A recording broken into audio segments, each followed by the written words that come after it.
Hi everyone! Good morning! Maya pa ba kekayungan? Naimbag nga bigat kada kayo amin na po, masantos sa kabusanit si kay namin. Ako po ang inyong lingkod ngayong araw, Jam Torio.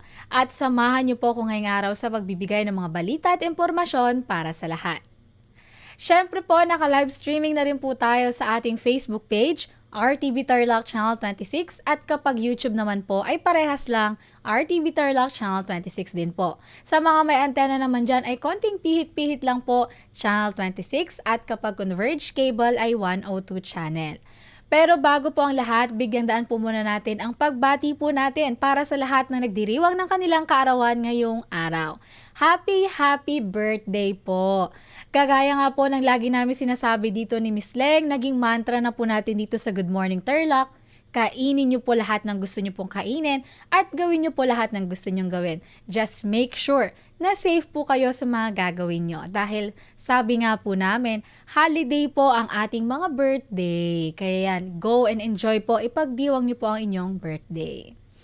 Siyempre po, ilang araw na lang po ba bago po ang Pasko? 19 days na lang po ay Pasko na. Feel na po talaga natin ang holiday season dito sa Pilipinas. Kaya po yung mga nagbabalak magbakasyon or bumili po ng mga recados ay magsimula-simula na po kayo dahil tumataas na po ang presyo ng ilang mga rekado at mga panghanda pong pangpasko. At yung mga balak magbakasyon, syempre po dumadami po ang mga turista kaya maaga-aga na po kayong magplano. Yes, at ngayon naman pagbigyan daan po natin ng Department of Health kung saan ibabahagi po nila o pag-uusapan po ang Drug Abuse Prevention and Control, National Consciousness Day para sa elimination ng VAWC, Lung Cancer Awareness at Avian Flu or H5N1. Hello po, good morning po sa ating lahat. Rise and Shine Central Luzon. Ako po si Denise at isa ako sa mga host nyo sa araw na ito. Tayo po ay nagkasama-sama na naman para sa isang umaatikabong talakayan at tayo po ay sasamahan muli ng ating mga media partners, kasamahan from the Philippine Information Agency, Provincial Health Offices, Provincial Information Offices at kasama rin po natin ngayon ang Provincial Departments of Health. Layunin po natin ngayong araw ay magbahagi ng kaalamang pangkalasugan sa tulong nila sapagkat sila po ang ating kasangga sa pagpapalaganap ng wastong impormasyon. Isang malusog na umaga po sa lahat. Ako naman po si Dan at kami ni Miss Denise ang host niyo sa umagang ito. On behalf of our Regional Director, Dr. Corazon Flores, nagpapasalamat po kami sa ating mga Zoom participants, maging ang ating mga Facebook Live viewers, batid namin na talagang mahalaga para sa inyo ang pagkakaroon ng isang malusog na pangangatawan at environment. Tatalakayin natin ngayong umaga ang Drug Abuse Prevention and Control, National Consciousness Day for the Elimination of VAWC, Lung Cancer Awareness at Avian Flu o H5N1. At sa ating tagapakinig sa talakayan ngayong umagang ito, batid po namin na kayo ay maging kabahagi namin sa pagpapalaganap ng mahalagang impormasyong pangkalusugan upang mas marami pa po ang matuto sa ating mga kapamilya, kaibigan at komunidad. Kaya naman, ilike po at ishare natin ang ating Facebook Live at makinig sa ating mga health experts. Hinahakayat din po namin ang ating mga viewers and participants na ilagay ang kanilang mga questions during the discussion sa ating chat box, sa ating Zoom at maging sa ating comment box sa Facebook. Susubukan po itong sagutin ng ating mga health experts maya-maya sa ating open forum. Bago po tayo magpatuloy, pakisagutan po ang ating attendance form. Ang link ay nakashare po sa ating chat box at comment section sa Facebook. Ngayon naman po, gusto po naming i-acknowledge ang ating participant sa Zoom. Magandang umaga po, Dr. Lilia Pasqua from Pidoho, Aurora, Miss Leonette Andrea Legaspi from Pidoho, Nueva Ecija, Miss Rhea Pabelonia, and Miss Stephanie Reyes from Philippine Information Agency. We also have Mr. Mark Anthony, Miss Leia Rose Banta, Miss Rebecca Silapan, and Miss Remy Robles joining us today. Nais din po namin magpasalamat sa RTV Tarlac Channel 26 at DZTC Tarlac sa pakikibahagi ng pagpapalaganap ng impormasyong pangkalusugang partikular sa Hinipa virus at influenza virus at kung paano makakaiwas sa ating nasabing sakit. Ganon din po sa mga staff ng Philippine Information Agency sa pagpatuloy nilang paglathala ng ating talakayan upang mas maunawaan ng ating mamamayan ang hakbangin tungo sa tamang pagpili ng healthy behaviors. Ganoon din po, magandang umaga sa ating mga program coordinators, Miss Alpa Martin from DOH Mega Drug Abuse Treatment and Rehabilitation Center, Miss Jessen Kate Nava ng Family Health Cluster, Miss Reset Musni ng Non-Communicable Disease Cluster, at Dr. Joseph Michael Manlutak ng Infectious Disease Cluster. So yun po, dumako na tayo sa ating discussion and program proper. Para sa unang topic ng ating ngayong umaga, tayo ay pinaunlakan ni Miss Alpha Martin from Chief Psychologist ng DOH Mega DATRC. Siya ay isang advocate ng pambansang kampanya laban sa pag-aabuso ng droga.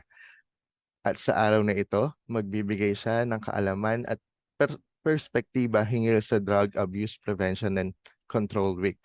Sa kanyang malalim na kaalaman at dedikasyon sa usaping ito, tiyak nating marami tayong matututunan ngayong araw na ito. Kaya't wala nang paligoy-ligoy, sama-sama nating kilalanin at pakatandaan ang mga payo at aral na hatid ng ating tagapagsalita para sa araw na ito. Passing the virtual mic po to you, Miss Alpha. Thank you so much, sir. Share ko na yung screen ko na po. Magandang umaga po sa inyong lahat. Kagaya po ng sinabi ni Sir Dan. Ako po ay si Alpha Martin. Galing po ako sa Mega Drug Abuse Treatment and Rehabilitation Center dito po sa Port Magsaysay, Palayan City, Nueva Ecija. So, share ko lang po yung aking screen sa inyo. And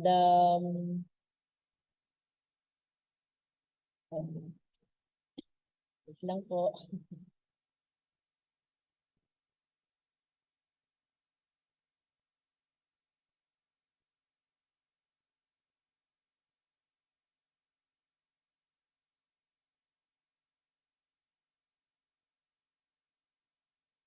Okay. So magandang umaga po ulit.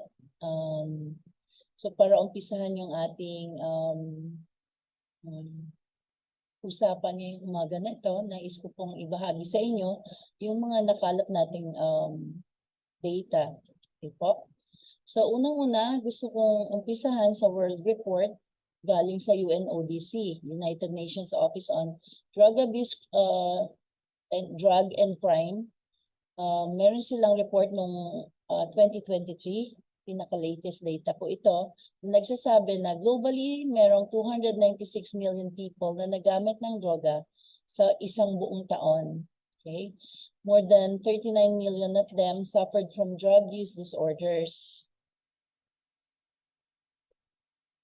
Dun sa kanilang report, sinasabi na yung mga tao na nagsasuffer from drug use disorders are either blamed and stigmatized instead of receiving treatment and care.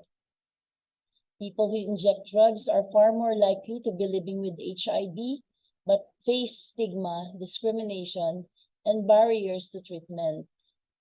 People are imprisoned for minor drug offenses rather than being given a pathway to recovery and rehabilitation.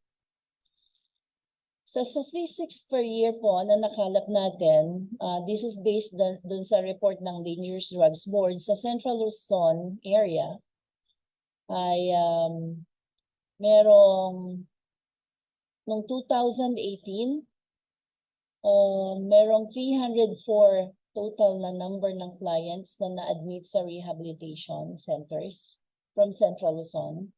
Noong 2019, merong 707 na mga tao na na-admit for rehabilitation. 2020, 334. 2021, 455. And noong 2022, merong 628 na mga taong na-admit for treatment and rehabilitation. Now, i-breakdown natin ito, pero i-rundown ko na lang po. Merong 7 provinces sa Central Luzon. Tama po ba? 2, 4, 6, 7 sa provinces. And from there, you can see na may mga areas na maraming admissions or maraming nagpaparehab. Okay? So, kina-cover niya yung 304 na mga tao noong 2018 na nagparehab. Noong 2019, kagaya ng nasabi ko, 707 ang na-admit for treatment. Yung bulk nito is from Pampanga, Bataan, and Bulacan. Noong 2020 naman, 334 ang na-admit in spite ng meron tayong pandemic. Okay? 2021, 455. Still, nangunguna po yung Pampanga dito. 628 noong 2022. Okay. Wala pa tayong data still para sa 2023 kasi hindi pa po tapos yung ating taon. Ano po? So sa mega.rc, mapapansin ninyo, yung admission ng 2016, nag-start po tayo ng December 2016 yung ating operation. Ano? So from 2016 to December 2017, ang ating mga clients na na-admit ay 805. January to December 2018, 1,245. January to December 2019, 1,057. And January to March ng 2020 is 287. Since April to December 2020 po ay hindi tayo nag-admit ng mga clients because of the pandemic. And then nag-resume tayo ng admission nung March actually ng 2021. So ang total number na ng-admit natin for 2021 is 262. January to December 2022 is 246. And January to April 2023 is 92.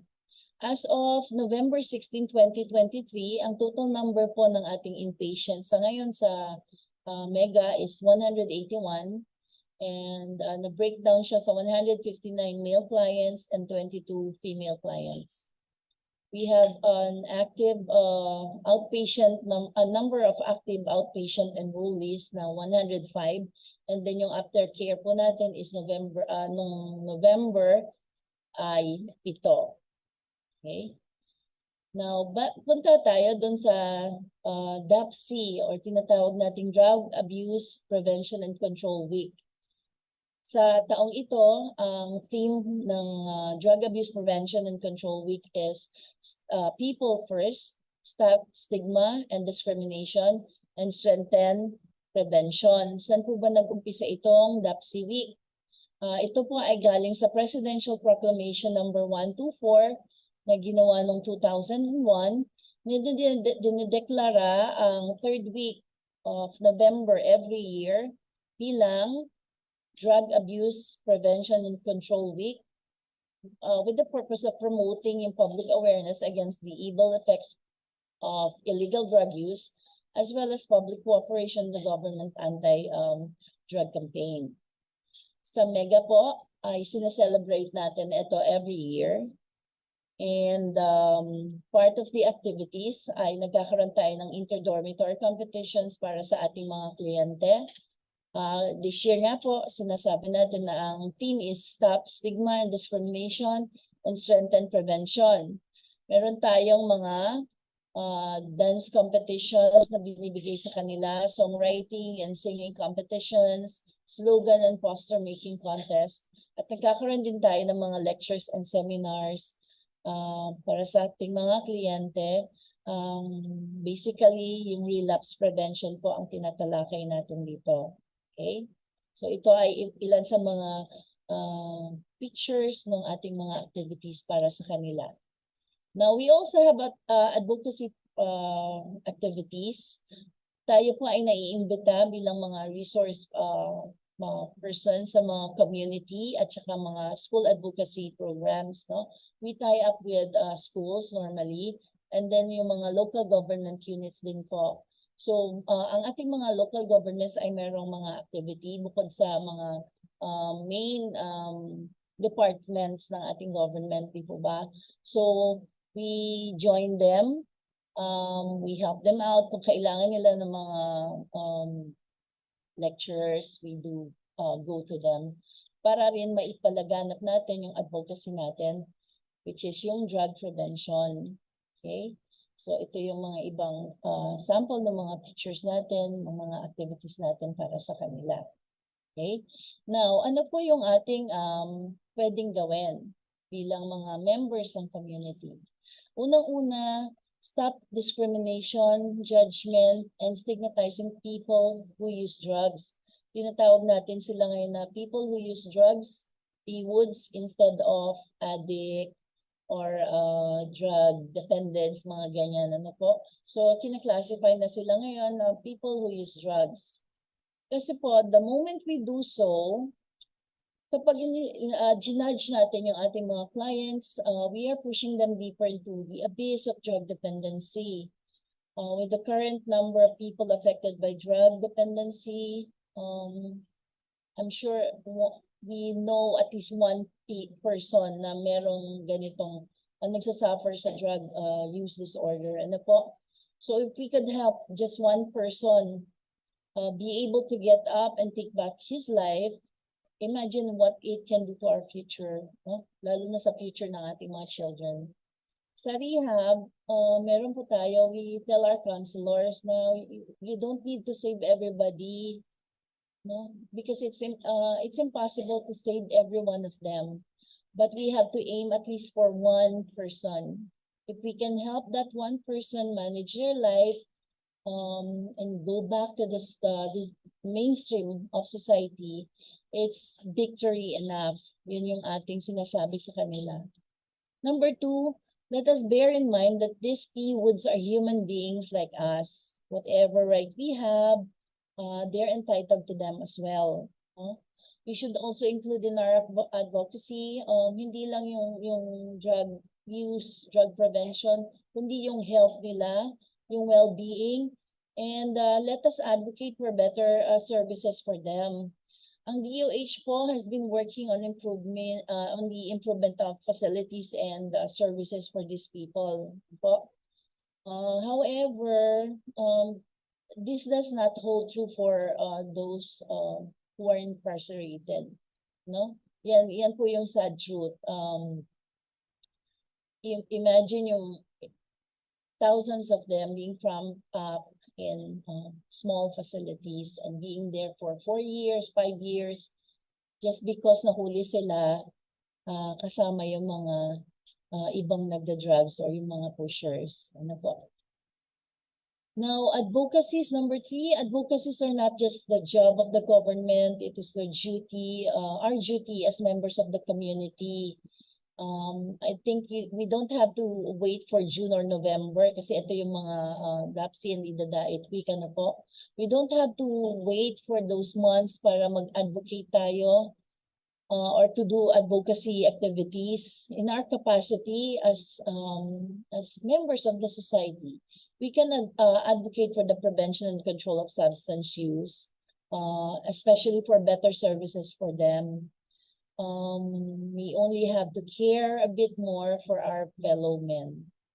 Okay, so I think that ends my slides po, but if you have questions, it's mostly welcome po. Yeah. Taus-pusong pasasalamat po sa ating resource speaker, Miss Alpha. Lubos nating napapalalim ang ating pangunawa sa kahalagahan ng pagtutulungan upang labanan ang problema ng droga sa ating lipunan.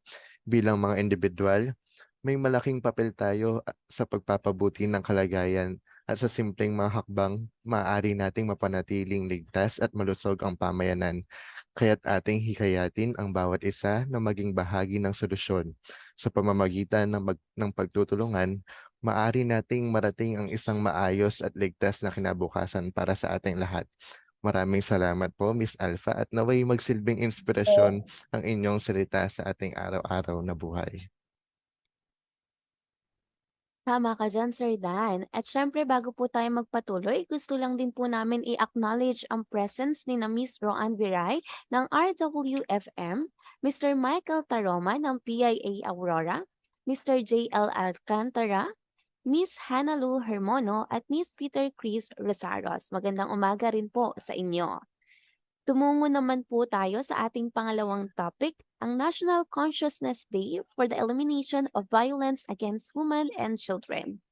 Sa kanyang kaalaman, tayo ay magkakaroon ng masusing pag-unawa ukol sa kahalagahan ng pagsulong ng karapatan at kaligtasan ng bawat isa, lalong-lalo na sa mga kababaihan at kabataan. Tayo po ay makinig sa discussion ni Miss Kate na magbibigay liwanag sa isang mahalagang aspeto ng lipunan. Miss Kate, good morning po.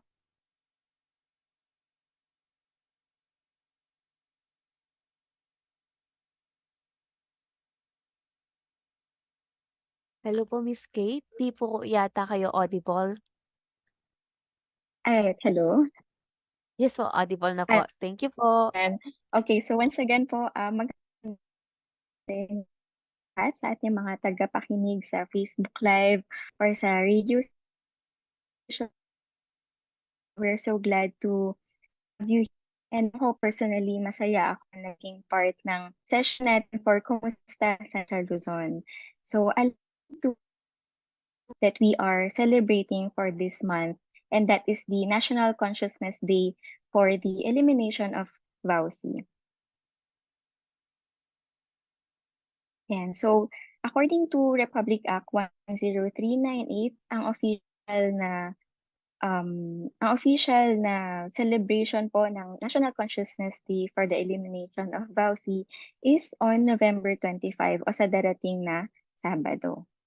Ayan. So, ano ba yung tinatawag nating VAWC? So, according sa United Nations Declaration on the Elimination of VAW in 1993, ito ay ng karahasan na nagresulta sa physical, sexual o psychological na pinsala o pagdurusa sa kababaihan. So ayon po sa Philippine Commission on Women, meron tayong reported cases na at downtrend or pababang trend since 2018. Ngunit base po sa last year nating reports, no, makikita natin na nag-double ito as compared to 2021. Yan. So for the Central Luzon naman po, ang reported cases natin is, which is good thing, no? Pababa din siya from 1,583 to last year is 629. But then again, we have to take note, no, na these are only reported cases and there are still a lot of unreported cases po ng VAWC dito sa ating bansa. At ano-ano ba yung mga reasons kung bakit hindi nare-report ang mga cases ng VAWC po? Number one, posible po na sila ay nahihiya or feeling nila magkakaroon lang ng victim blaming, no? Na sila na yung na abuso pero sa kanila pa masisisi. Like for example, yung mga nababastos sa daan, na mga kababaihan, na mga nakakat call kung tawagin natin. Pag nire-report sila sa barangay, usually ang sasabihin sa kanila, bakit ka kasi nakasando o kaya bakit ka kasi naka-shorts. So, ang ending is sila pa may kasalanan na nabastos sila, hindi dahil nabastos sila dahil basically may bastos na tao. No, even if we know na even if kahit anong damit ng babae, kahit siya ay nakapantalon or naka-long sleeves, sila ay prone to rape. So another reason po kung bakit hindi nire-report ang ating domestic violence or mga VAWC cases natin, it's possible na dahil ang kababaihan natin ay they have been shaped by our culture to be dependent to their husbands or to their partner. Dahil yung setup po natin sa ating mga kabahayan is si lalaki or si husband yung dapat na naghahanap buhay. No? So, at the case na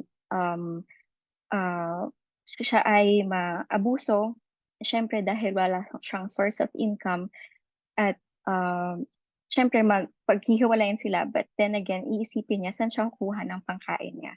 So it will leave her with no choice but to stay with her abuser.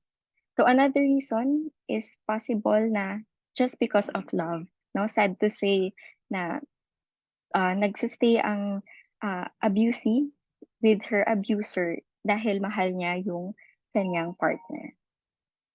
Yan. So ano-ano ba yung tinatawag nating or uri ng gender-based violence? So the most common one is the physical violence. So ito yung any act which causes physical or bodily harm as result of unlawful physical force. So we will not dig deep into that. Now we are already familiar naman what physical violence is. So next one naman po is sexual violence. So any sexual act performed on an individual without their consent. So again, it is very important na kahit anong sexual encounter or sexual interaction, there always has to be consent.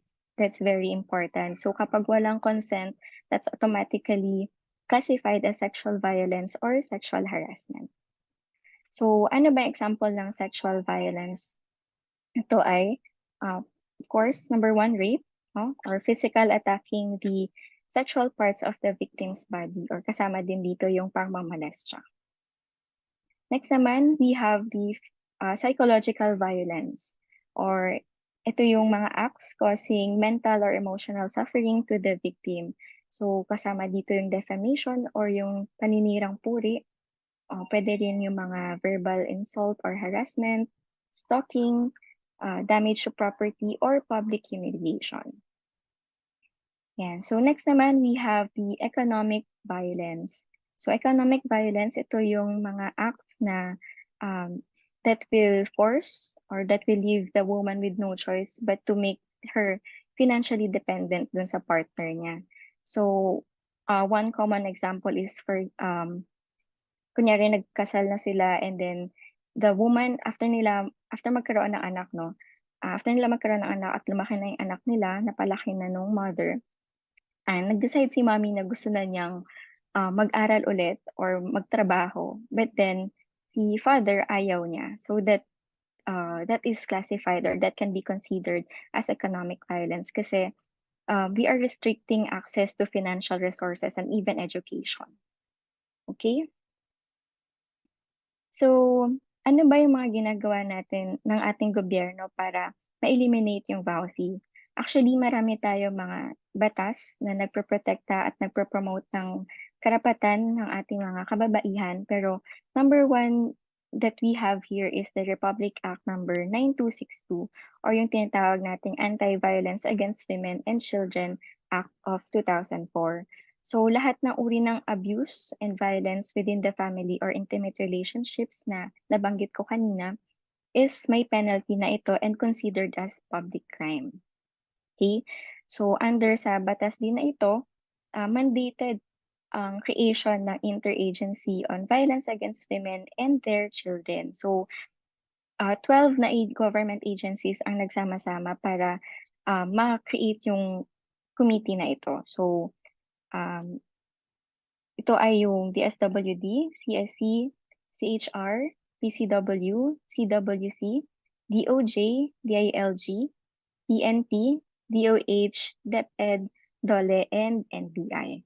So for the part of the Department of Health, we are mandated to establish Women and Children Protection Unit in provincial hospitals and DOH retained facilities and rehabilitation centers.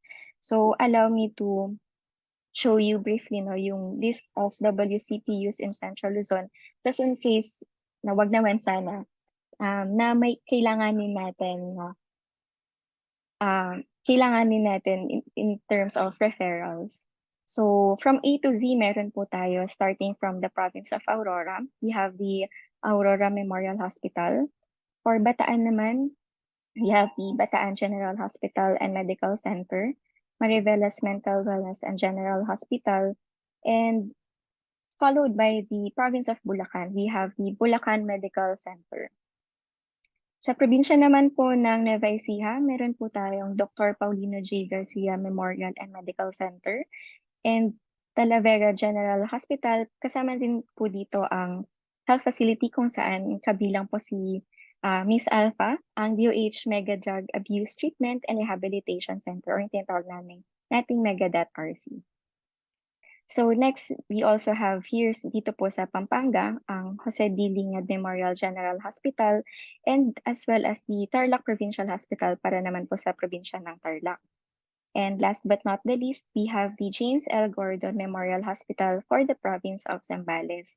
So iba pa po ito sa mga VAWC desks na meron po sa mga barangays kung saan pwede nyo rin po i-report doon yung mga domestic violence or any cases of harassment sa inyong mga community. So ano po ang hinahangad namin sa government? So call to action po for our women, no? Empower yourself and know your rights. As mentioned a while ago, we have a lot of laws that protect and promote the welfare of the women, and sometimes kailangan din natin maging proactive to learn more about these things. So, marami naman tayong mga resources, whether it be online or meron naman sa mga barangay na pwede nyong makausap patungkol dito. Next is speak out and report to the authorities in case your rights are violated. And related dito is encourage others to fight for their rights. So wag po tayong matatakot, wag tayong mahihiya kasi we are back again, no, with a lot of laws and we are protected. Marami naman tayong authorities who are trained to handle these cases. And ayun po. So for our men, isa lang po ang hiling namin, please treat women at home, in your workplace, and in your community with respect. Respect is something that has to be inculcated or imbibed sa ating mga values simula bata pa lang. So sa mga may pamilya po dito na nakikinig sa atin, I hope we teach our children how to respect. And not just teach them verbally, but we have to model it in our community and even at our homes. No, dapat nakikita nila paano ba respetuhin ni tatay si nanay and vice versa. Next naman po, lastly, for our government agencies and LGUs, let us invest in our staff. No? Let us equip them with app trainings and capacity development sessions para po ma-improve yung service delivery natin and strengthen yung advocacy. Again, we have to establish yung trust sa ating mga beneficiaries. No? Dapat alam nila na may maaasahan sila sa ating mga kawani ng gobyerno. And that is through equipping them. Okay, so allow me to end this presentation with the theme for this year's celebration po ng National Consciousness Day for the Elimination of VAWC, and that is United for a VAW-free Philippines. Ayan. So maraming salamat po, and I hope may natutunan po kayo, and I am open for any questions or clarifications. Thank you. Maraming salamat po, Miss Kate, sa pagbabahagi ng inyong kaalaman ugnay sa crucial na issue na ito sa ating lipunan. Siyempre, bilang mga tagapakinig, tayo'y iniimbitahan na maging bahagi ng pagbabago. Maaari nating maisulong ang elimination of violence against women and children sa ating mga sariling mga paraan. Mula sa pagbibigay edukasyon sa ating komunidad hanggang sa pagtataguyod ng respeto at pag-unawa. Huwag nating kalimutan ang ating mga responsibilidad bilang mamamayan sa pagtutulungan. Maaari nating baguhin ang takbo ng kasaysayan tungo sa isang ligtas at mapayapang kinabukasan para sa lahat.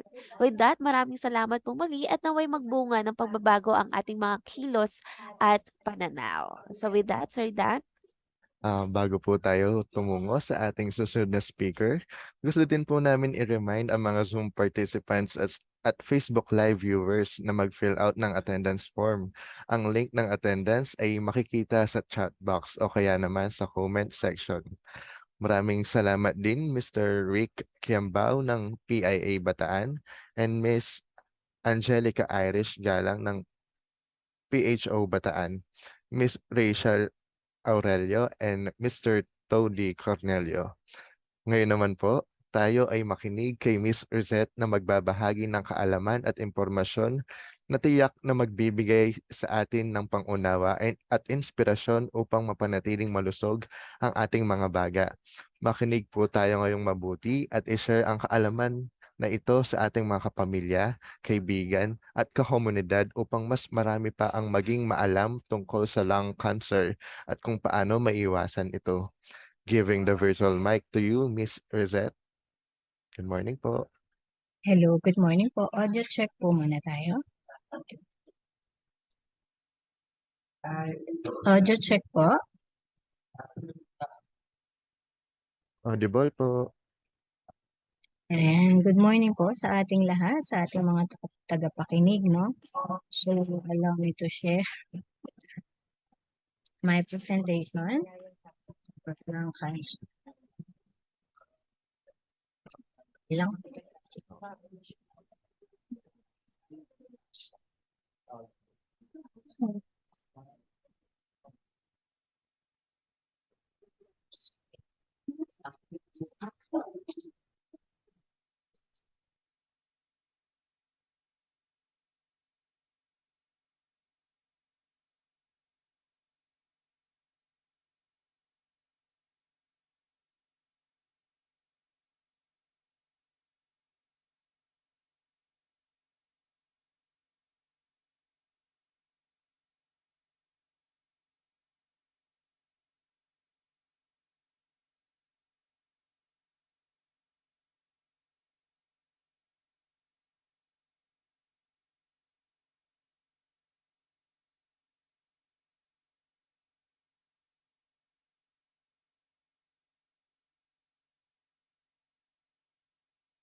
Ayan, nakikita na po ba? Yes po. Ayan, sorry. Ito lang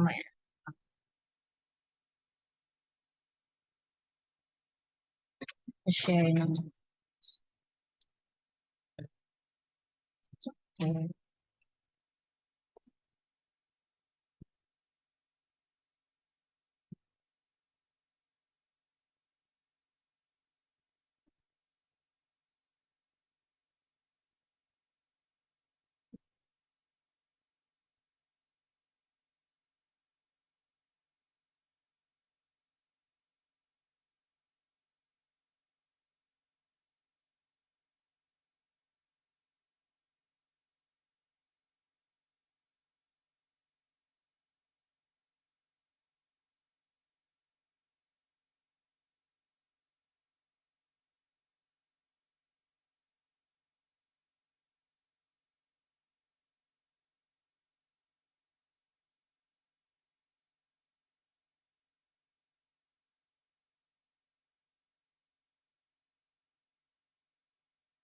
Sorry po. So, ayan. Let me share to you po yung sa lung cancer, no? I am Rosette Musni from Non-Communicable Diseases Cluster. So, allow me to share my lung cancer presentation, no? So, for this presentation, we have the lung cancer epidemiology, the risk factor for lung cancer, the diagnostics for screening, and lung cancer screening guidelines.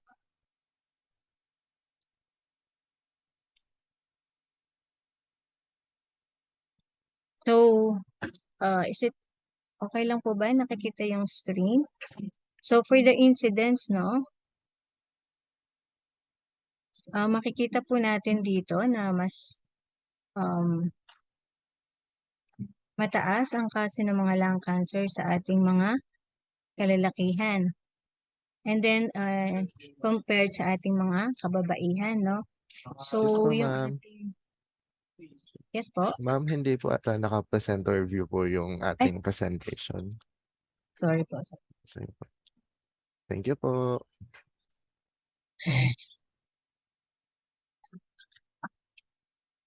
And then, okay, lung cancer.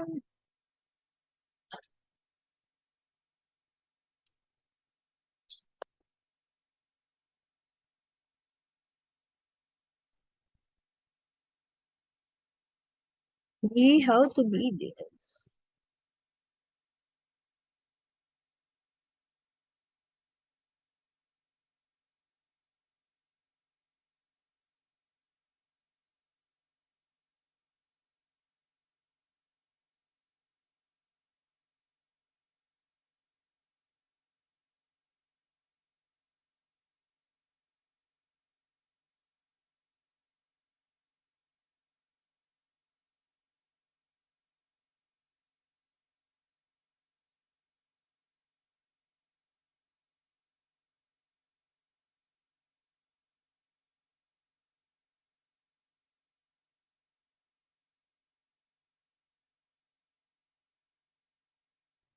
Ayan po, okay na po. Ay, nakamute ka.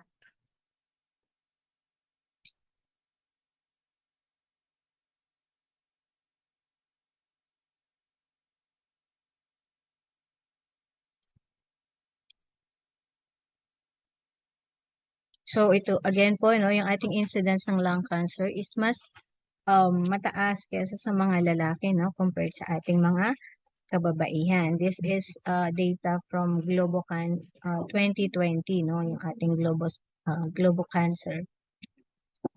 So sa mortality naman, makikita din po natin, no, na mas mataas ang mortality ng lung cancer sa ating mga kalalakihan, no, compared sa ating mga kababaihan. So sa Philippine statistics naman po, no, yung mortality ng ating lung cancer, mapapansin natin, pumapangalawa siya sa ating breast cancer. And then, lung cancer, no, makikita po natin is the leading cause of cancer-related mortality worldwide. Kung sa Pilipinas po, ito ay pumapangalawa. Sa global naman, ito ay yung leading cause, no? So, a 5-year survival rate po ng ating lung cancer are only 22.9%, no? So, sa kasalukuyan po, most lung cancer are diagnosed clinically kapag may mga presenting symptoms na yung ating mga pasyente, no? Yung persistent na yung cough niya, yung may dugo na yung plema, no? And then yung nahihirapan na siyang huminga, nagkakaroon na ng chest pain, also yung kanyang pag-iiba na ng kanyang boses, no? Nagkakaroon din ng headaches, no? And then yung hindi maipaliwanag na pagbaba ng timbang. Ano nga ba yung mga risk factors, no, ng ating lung cancer? Siyempre, yung ating tobacco smoke, no? Yung ating paninigarilyo, no? 69% of lung cancer deaths are due to tobacco smoking. What about secondhand smoke naman po? Pwedeng maging risk factor ang secondhand smoke pero hindi pwede siyang independent. Dapat may mga kasama siyang ibang risk factors, no? Is pwede siyang additional doon sa mga risk factors niya. So, mga current or past history of tobacco smoking daw is considered a risk factor, no? Irrespective kung ikaw man ay sa magnitude of exposure mo or yung time of smoking cessation mo, no? And sa Pilipinas naman po, no, makikita natin yung ating 2021 prevalence of tobacco use. This data po is from Global Adult Tobacco Survey, no? Makikita natin dito yung adults 15 years old and above, no, kung gaano kadami po yung mga naninigarilyo. And then yung sa ating mga estudyante, no, 13 to 15 years old, no? Ganyan po kadami yung ating mga naninigarilyo mga kabataan ngayon. Mas bumabata po yung ating mga nagiging nag-i-smoke, no? So, kasama sa mga risk factors natin, no, yung ating, of course, yung history ng cancer, no, kung meron po sa family ninyo, may lymphoma, may bladder cancer, or may mga head and neck cancer, no. Kasama din po dyan yung sa trabaho natin, yun, no, yung occupational exposure, no. Kung kayo po ay nagtatrabaho sa may mga chemicals na mga ganito, like yung sa mga arsenic, no, chromium, asbestos, nickel, cadmium, no, yung mga chemicals po na ito, no. kasama din po sa ating risk factor. And then, family history of lung cancer, syempre nangunguna po yan, no? Mas mataas ang risk factor mo lalo na kung may first degree na kamag-anak po kayo na may lung cancer. And then, of course, yung ating comorbidity ng mga lung diseases, no? Katulad po ng ating mga pulmonary fibrosis or yung ating, kung meron po kayong chronic obstructive pulmonary disease o yung tinatawag nating COPD, no? Kasama po yan sa ating mga risk factors. So, ano nga ba yung mga screening na pwede natin gawin, no? So, ito po yung ating tinatawag na low-dose CT. Ito ang madalas nating maririnig ng mga CT chest, mga ganon, no? Ito po yung mag-determine, no?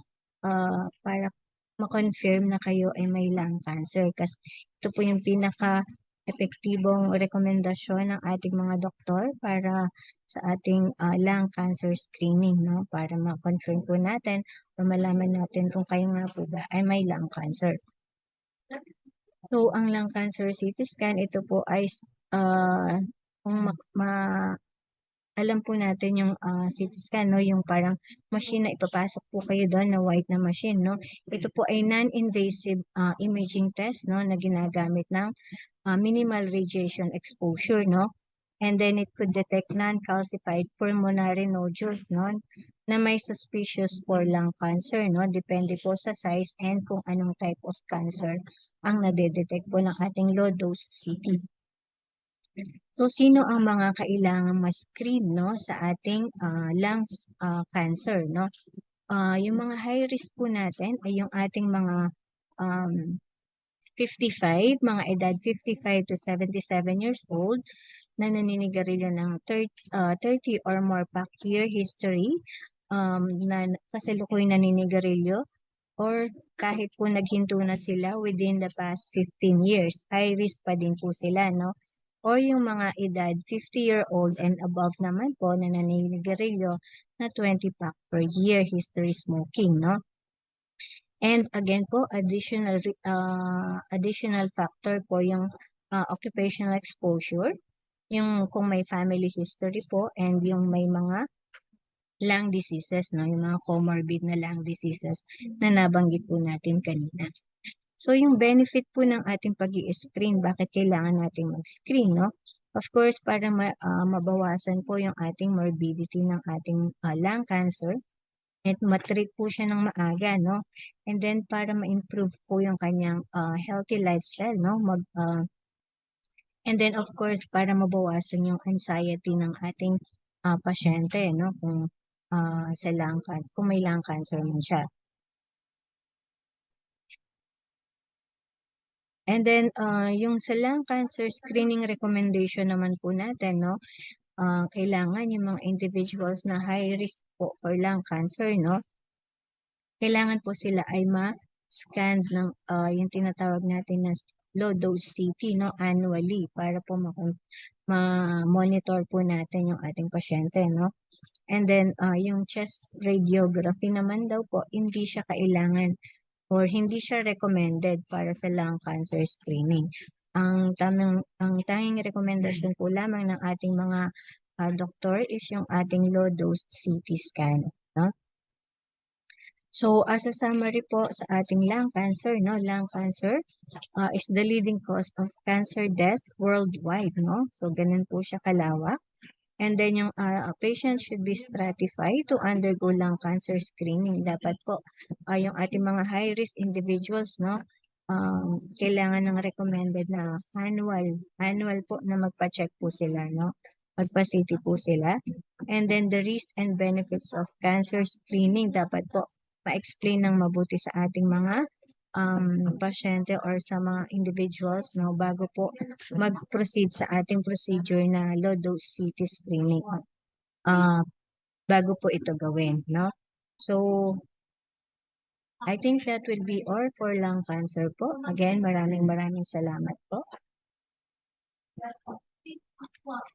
Maraming salamat po, Miss Rizette, sa mga pagpapaalala kung paano makaiwas sa sakit na lung cancer at mga hakbangin na dapat gawin kung sakaling tamaan ito. Bilang bahagi ng ating komunidad, may malaking papel tayong ginagampanan upang mapalaganap ang kaalaman hinggil sa panganib dala ng lung cancer. Narito ang ating hamon sa lahat. Makiisa sa kampanya, Move More, Eat Right, and Don't Smoke. Avoid alcohol, say no to drugs. Ibahagi ang impormasyon sa inyong pamilya at kaibigan. Huwag din nating kalimutan ang personal na responsibilidad sa ating kalusugan. Panatilihin nating malusog ang ating mga baga sa pamamagitan ng pag-iwas sa mga bisyo katulad ng paninigarilyo. Tandaan, mas mahal magkasakit kaya laging piliin ang healthy habits. Ayun, maraming salamat po muli. And of course, last but not the least, tayo po ay muling pinaunlakan ni Dr. Joseph Michael Manlutak na siyang magbabahagi ng kaalaman ukol sa napakalagang issue, ang avian flu o H5N1. Tayo ay bibigyan niya ng kaalaman upang maunawaan ang panganib na dala nito sa ating mga manok at iba pang mga ibon. Malalaman natin ang mga hakbang na maaari nating maiwasan sa pamamagitan ng tamang kaalaman at pag-iingat. Right after din po ng kanyang discussion, we'll proceed with the question and answer portion. Kaya naman po, wag na po nating patagalin pa. Over to you po, Doc JM.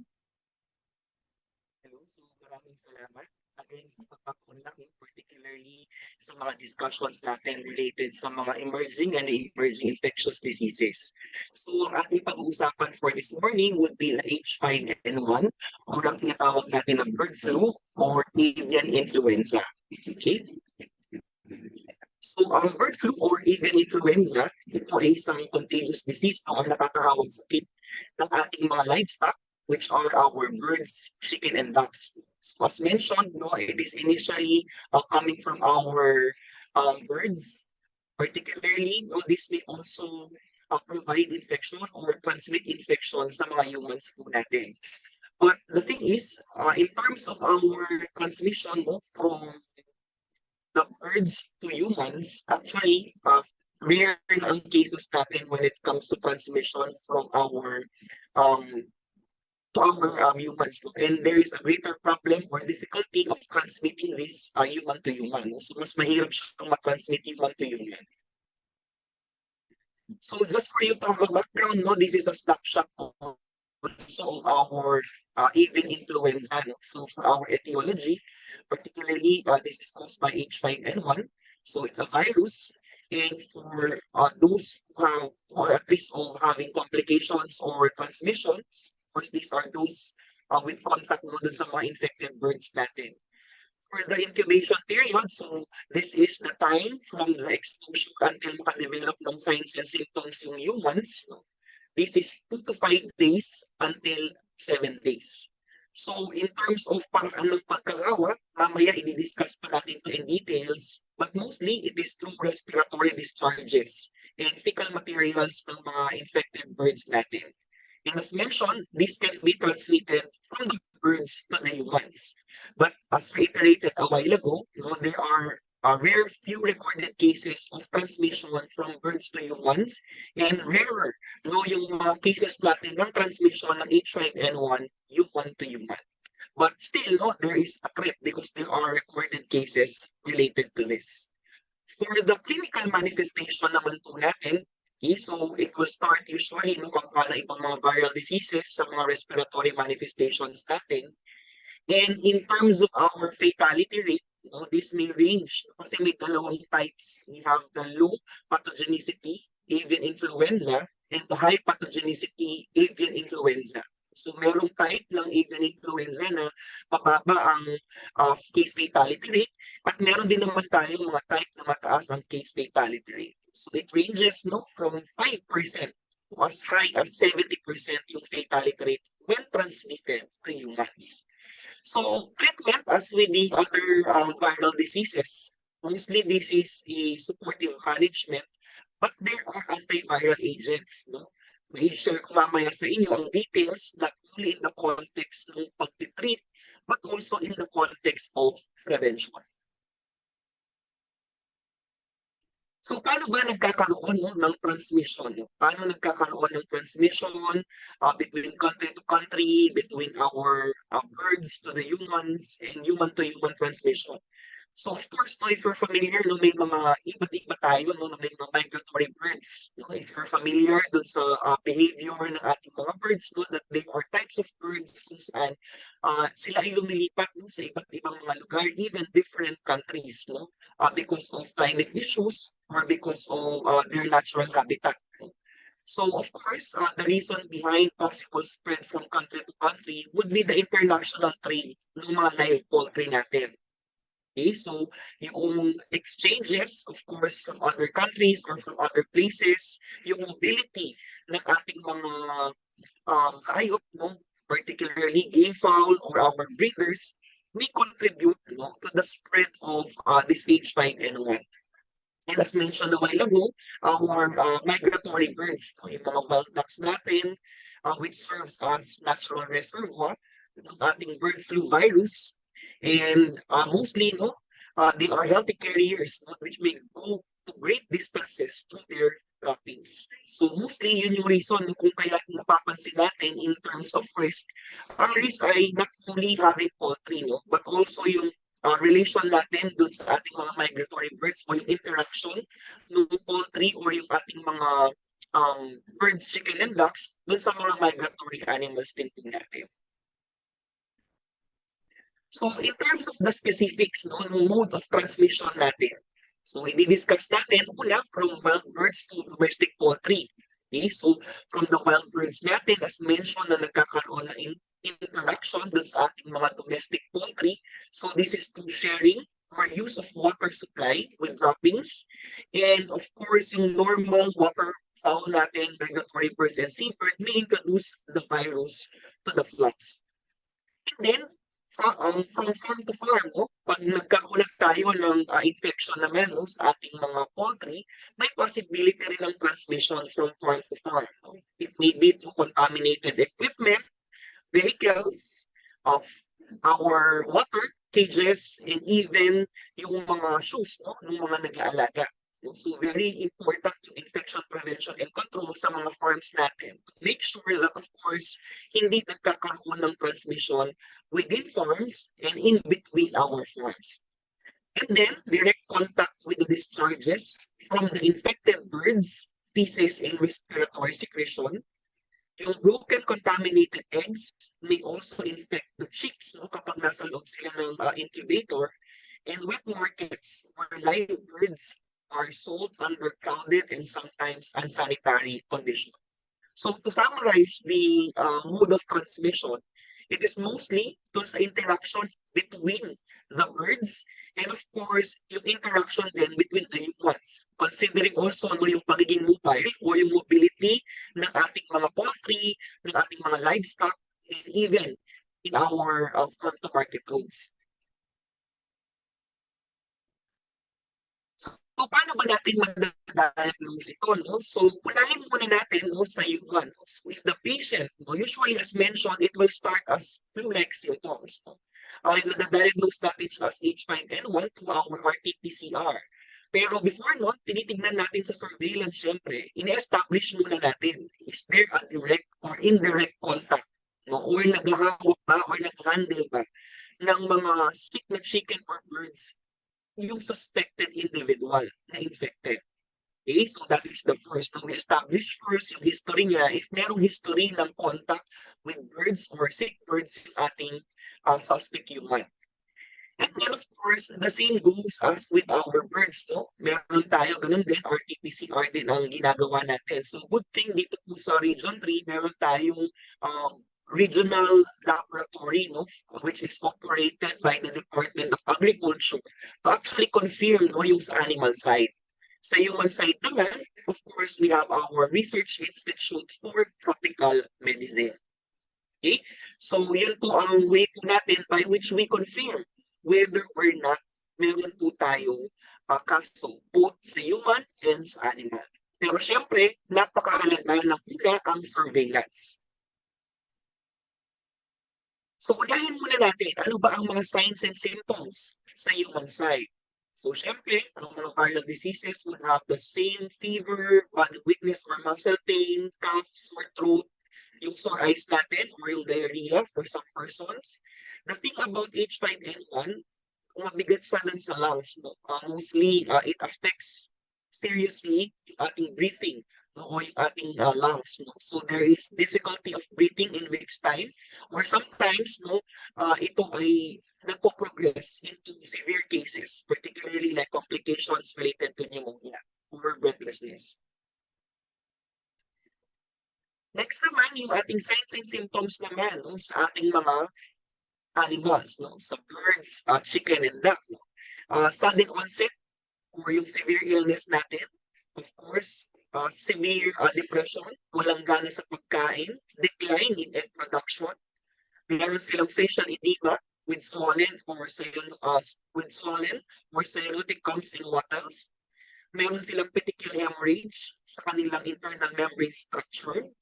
And usually, no, the thing about the H5N1, mas mataas ang mortality dun sa birds. No? It may reach until 100% yung case fatality rate natin sa kanila or yung case fatality or yung bilang ng possibility ng pagkamatay dun sa ating mga birds. And virus isolation is needed for definitive diagnosis. Okay? So if you notice po, no, halos pareho din yung kanilang signs and symptoms between humans and our animals. The control measures in birds, ano ba yung ginagawa? Particular, kapag tayo ay naka-diagnose or nagkaroon tayo ng confirmed na avian influenza or H5N1 case sa isang poultry farm. Okay, so usually nagkakaroon tayo ng tinatawag na culling, no? O yung rapid destruction of all infected exposed birds. Dito, meron tayong tinatawag na 1 kilometer radius. No, kung saan, from the index case or from that farm, no, kinakalling no, or pinapatay yung mga poultry or yung mga birds nandun sa 1 kilometer radius natin. No? And then, of course, we also restrict no, because of mobility, which might be a cause of the spread of avian influenza.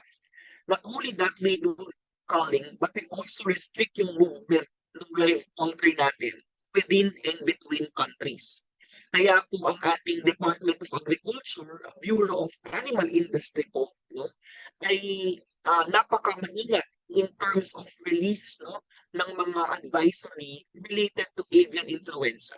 Kasi napakahalaga no, na ma-inform at kailangan magkaroon ng immediate prevention and control measures because it does not only bring detriments dun sa animal side, possible detriments to human, but also yung economic losses na pwede nating makuha kapag tayo ay hindi nag-ingat at hindi naging maaga. No? So as mentioned, there are economic and public implications. So first, no, our H5N1 may cause severe epidemic and mass death of chickens. Particularly, the poultry industry and food security may be greatly affected. Just imagine if there would be one poultry and then yung sa 1 kilometer radius na yun, kailangan patayin lahat ng mga livestock natin related to, which are suspect not to be infected. No? So we have to do that and that may, of course, entail a lot of economic losses. Hindi lang dun sa part ng ating mga poultry farmers, no? But of course, dun sa community or dun sa local government unit concerned. Food security is also a concern, no? Considering, of course, that as we all know, no, yung mga birds and chickens natin, staple yan sa atin dito sa Pilipinas. And with other public health implication would be the high mortality to humans. Unlike other types of flu, no, napakataas ng mortality as mentioned a while ago. If there would be transmission to humans, mataas ang posibilidad ng pagkakamatay. Though, as mentioned a while ago, a little bit more difficult siya to transmit birds to humans and even more difficult to transmit human to human. And then the pandemic potential. So the risk to human health remains so long as the virus to continue to circulate in the domestic poultry. So as you are familiar with, when it comes to our poultry products or livestock, meron tayong mga ini-import, no?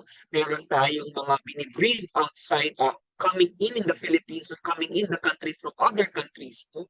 So as long as these are not contained, there would always be risks, no? But I'm sure our friends from Bahi have established mechanisms by which this is to be prevented and controlled.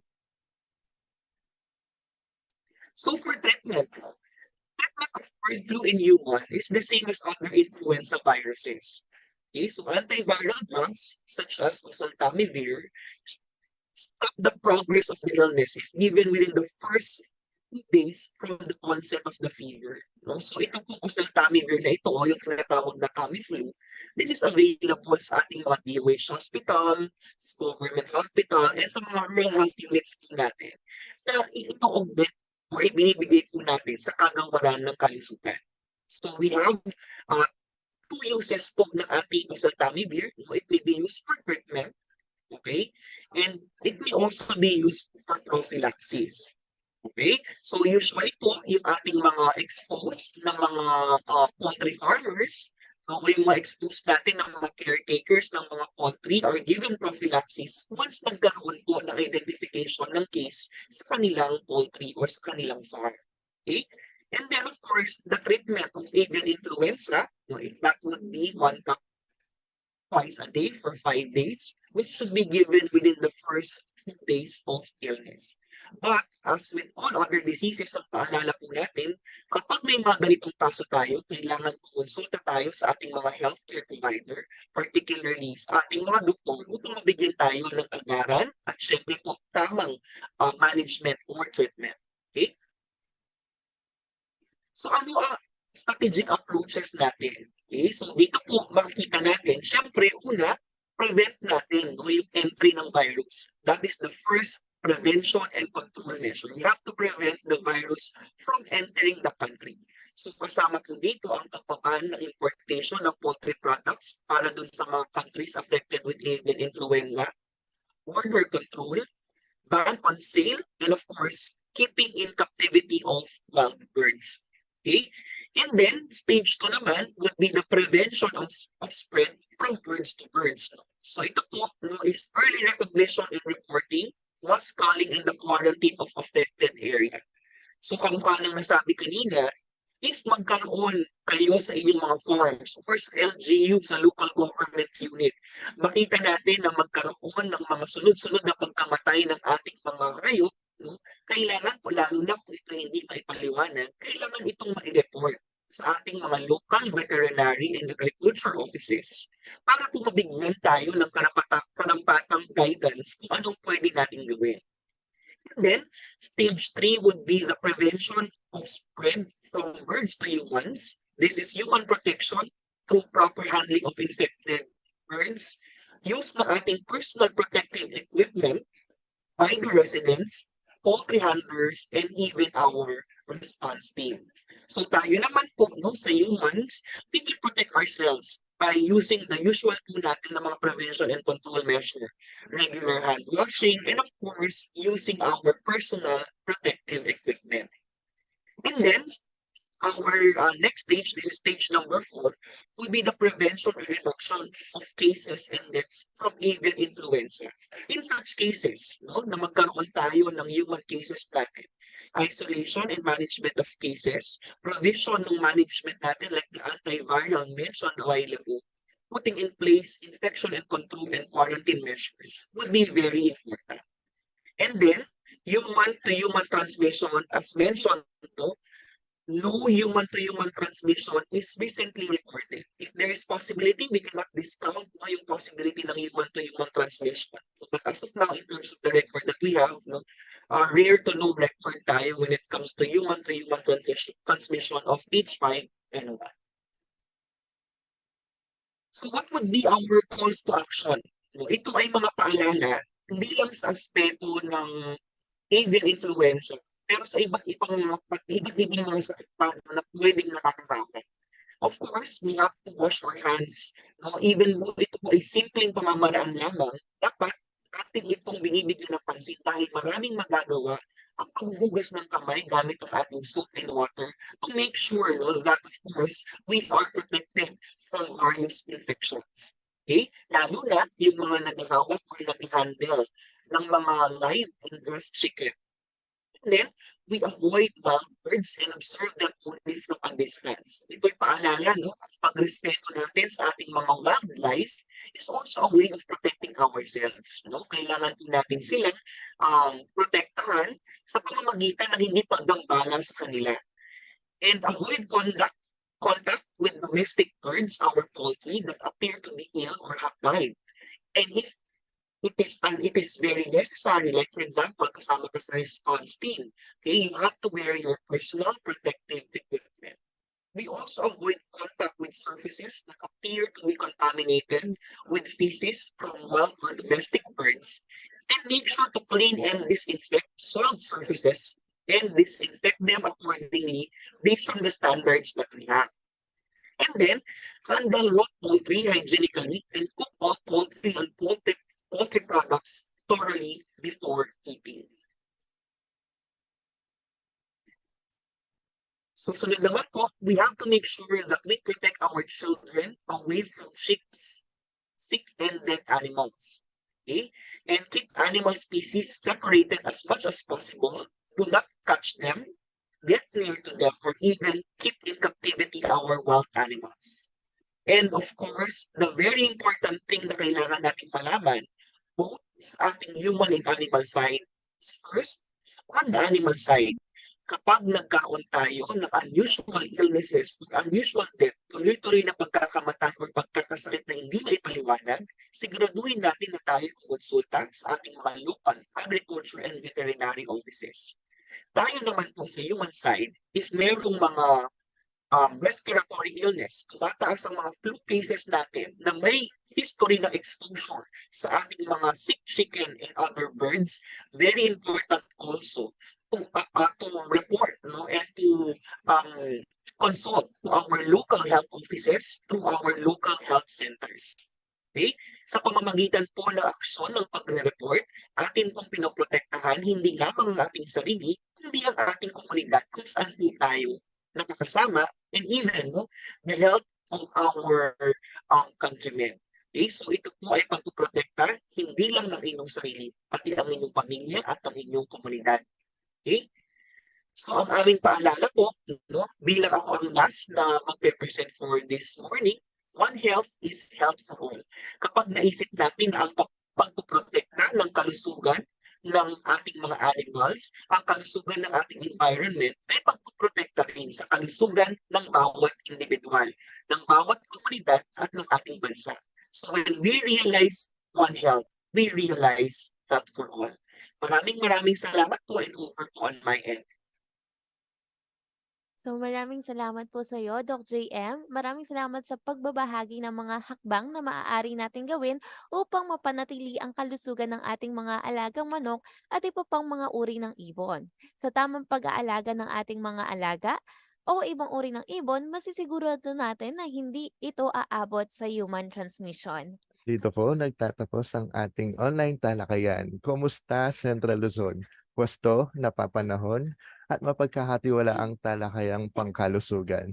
Sana po ay marami po kayong natutunan sa aming mga health experts. Kaya sama-sama po tayo sa pagpapaunlad ng ating kalusugan. At ngayon, nais din po namin magpasalamat sa lahat ng nakibahagi sa talakayang ito. Sa ating mga program heads, resource speaker, media partners na nakatuwang natin sa information dissemination, and sa ating mga live audiences. Maraming salamat po sa lahat. Have a great day ahead, everyone. Yes, at yan po ang mga impormasyon na hatid po sa atin ng Department of Health. Hanggang bukas po, samahan niyo po akong muli sa pagbibigay ng mga balita at impormasyon para sa lahat. Ako po si Jam Torio. Bigyan dana po natin ang ating Angat Tarlakenyo.